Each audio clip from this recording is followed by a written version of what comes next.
Y nos vamos a los mercados porque aquí sí estamos de enhorabuena.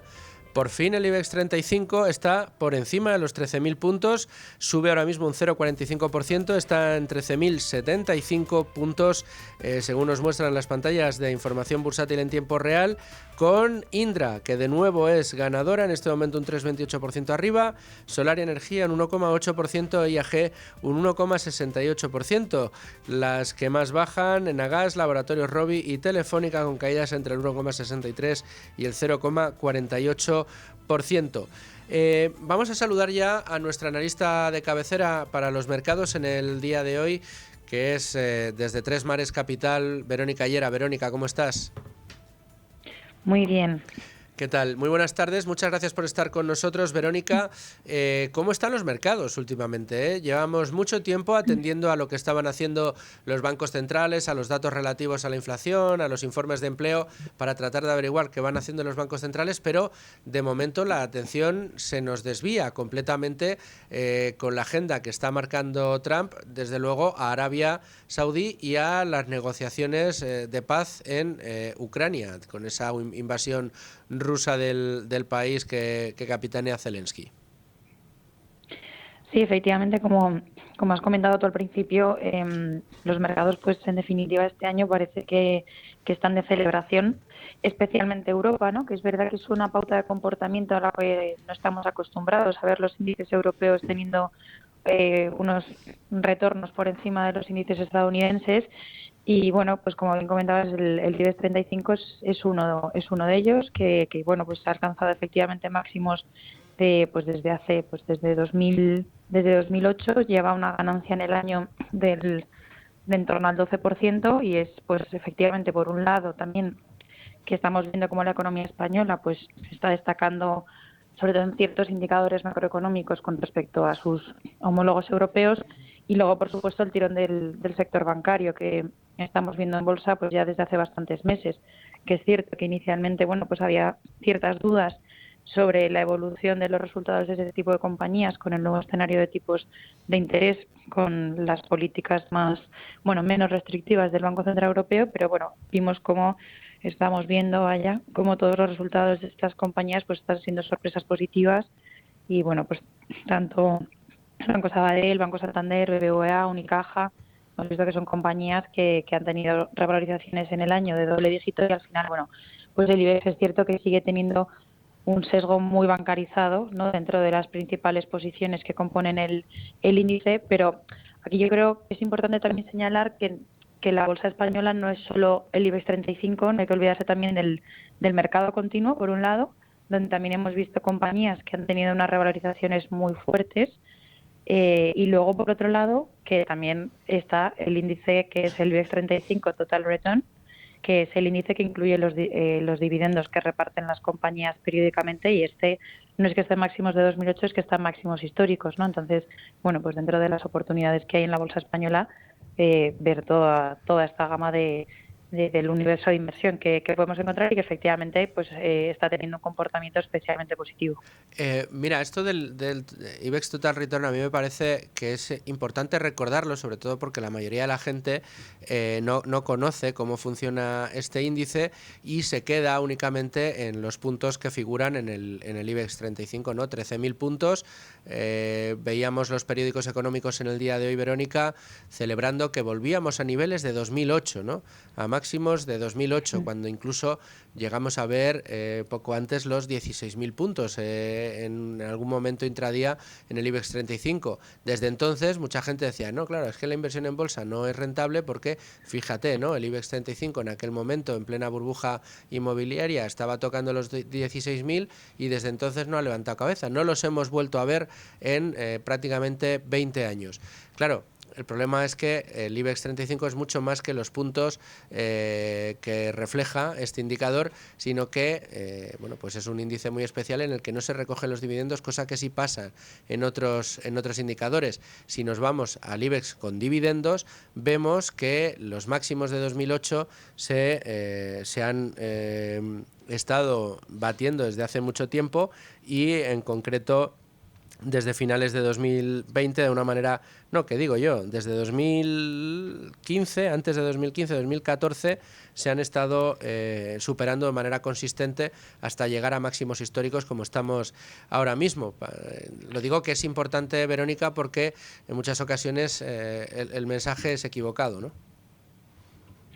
Totalmente. O sea, creo que hay bastante desconocimiento en efectivamente este tipo de inversiones adicionales y que el IBEX 35 no refleja tanto a lo mejor la realidad o la imagen real del mercado como si lo hace efectivamente el índice que incluye los dividendos, donde, bueno, pues al final no es más al final el IBEX 35 lo que hace es descontar los pagos de dividendos que hacen periódicamente las compañías en la proporción exacta que sea ese pago de dividendo y por ende pues la cotización de esa compañía ese día baja y la repercusión que tiene en el índice global. Y el total return son, digamos, mucho más fieles a la hora de representar el comportamiento real de la compañía, porque la compañía no está perdiendo realmente ese dinero, ¿no? Ese valor en bolsa muchas veces son recompras de acciones. Entonces, bueno, es cierto que es una imagen mucho más fiel, que no hay que olvidar y que efectivamente demuestra que el IBEX 35 no ha estado tan denostado como muchos inversores han podido pensar muchos años.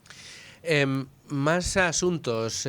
Si en algo estamos viendo que también está sufriendo volatilidad en estos últimos días, merced a las polémicas, por ejemplo, que ha protagonizado el líder de la nación argentina, Javier Milei, con aquella cripto que enseguida, 7 horas después, se desdijo digamos, rectificó, pero esto ha añadido incertidumbre y volatilidad en un mercado que se quería adivinar extraordinariamente alcista para este año, ¿no? Sí, totalmente. A ver, creo que aquí hay que discernir bastante el tipo de situaciones, pero es verdad que, o sea, bajo mi punto de vista, la lectura que hay que hacer es que hay que ser cauteloso, pero no en todo el espectro del mercado de las criptomonedas. O sea, no hay que olvidar que, bueno, ¿cuál ha sido el problema de este activo en concreto? Pues las dudas, el del respaldo tecnológico y del esqueleto, digamos, financiero para soportar el activo y un posible fraude por parte de sus creadores. Entonces, bueno, esto lo que demuestra es que hay que ser cauteloso, pero en todas las decisiones de inversión que tomemos, ¿no? Y priorizar, digamos, más nuestra parte racional, que al final en otras tomas de decisiones todos estamos mucho más acostumbradas a efectuarlas, digamos, con mucha más calma o reflexionando mucho más y sin embargo, pues a la hora de invertir nuestro dinero nos podemos dejar llevar por las modas o por las tendencias de mercado simplemente, oye, pues porque en este caso, pues porque es un activo, una criptomoneda, ¿no? Y no hay que olvidar, pues el principio de invertir en aquello que conocemos, que yo creo que es la reflexión más importante de todo este ruido que ha surgido ahora con efectivamente este pequeño escándalo. Pero bueno, lógicamente el mayor impacto que tiene pues es en lo que afecte, digamos, la disminución de la confianza en definitiva de los inversores en este tipo de activos y lógicamente pues la volatilidad que eso pueda conllevar, pero no debería contagiarse tanto en todas las criptomonedas porque no son iguales, pero bueno, el efecto contagio pues en el corto plazo es verdad que siempre es más inminente, ¿no? Verónica, has dicho hay que invertir en lo que uno conoce. Pues dirá más de uno, oye, pues yo lo que conozco es el oro y eso está en máximos. Aunque esté en máximos, ¿sigue siendo un buen valor refugio? Eh, desde el- sí que probablemente podamos identificar factores estructurales que apoyen que el oro pueda seguir subiendo, ¿no? Que que lo siga haciendo, pues lógicamente no lo podemos confirmar, pero al final, ¿a qué está teniendo esta escalada alcista que hemos visto durante los últimos meses del oro? Pues lógicamente a toda la incertidumbre geopolítica que llevamos viviendo los últimos bueno, meses, años diría. Lógicamente también esta incertidumbre en cuanto a las políticas arancelarias que están ahora a la orden del día con la nueva administración y Trump y bueno, pues la estabilidad económica global que vaya a conllevar todo este cambio de regulación. Entonces, bueno, pues un activo refugio por excelencia, lógicamente, es el oro. Estamos viendo también como muchas administraciones estatales están incrementando sus reservas de oro, que lógicamente eso es un catalizador importantísimo, ¿no? De China en concreto, ¿no? Es uno de los Están que comprando actualmente oro está. como si no hubiera un mañana, sí.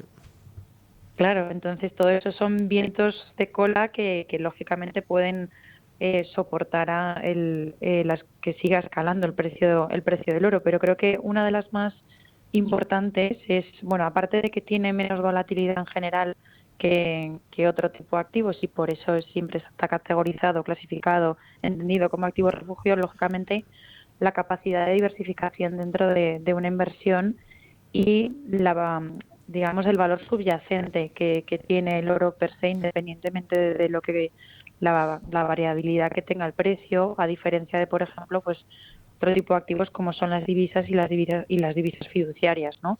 Ese papel que juega el oro, pues lógicamente tener este respaldo detrás que no tienen otros metales tanto, pues sí que pues al final pues son factores estructurales que bueno pues que pueden seguir soportando que sigamos viendo niveles de cotización del oro pues más elevados.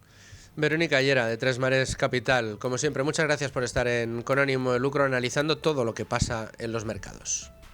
Muchas gracias a vosotros.